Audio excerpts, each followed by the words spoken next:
Welcome to our channel. Today we how to log into Zerion for tracking NFT holdings, quick tutorial step by step clearly.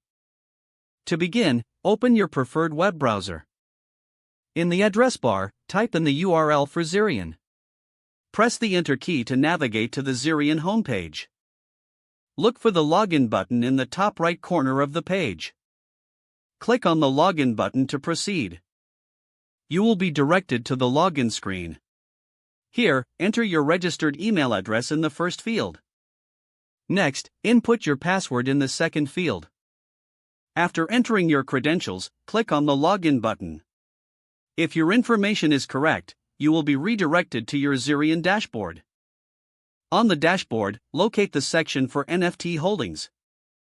Once there, you can view and track your NFT assets. If you encounter any issues, check to ensure your email and password are entered correctly. For additional assistance, consider resetting your password or contacting support. That concludes the steps to log into Zerion for tracking your NFT holdings. If the page does not load, refresh the browser or try again in a private or incognito window. Make sure you are using the correct email address, then retype it carefully to avoid small typos.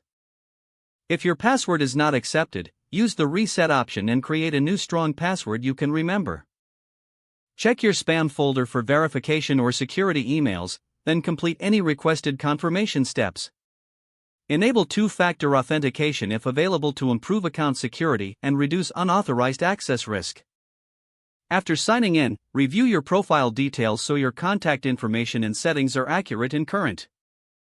If you see an error message, note it down and try again after restarting your device and internet connection. Log out when you finish, especially on shared devices, to keep your account and payment information secure. If the page does not load, refresh the browser or try again in a private or incognito window. Make sure you are using the correct email address, then retype it carefully to avoid small typos. If your password is not accepted, use the reset option and create a new strong password you can remember. Check your spam folder for verification or security emails, then complete any requested confirmation steps. Enable two-factor authentication if available to improve account security and reduce unauthorized access risk. Don't forget to like this video and subscribe to our channel for more step-by-step tech guides.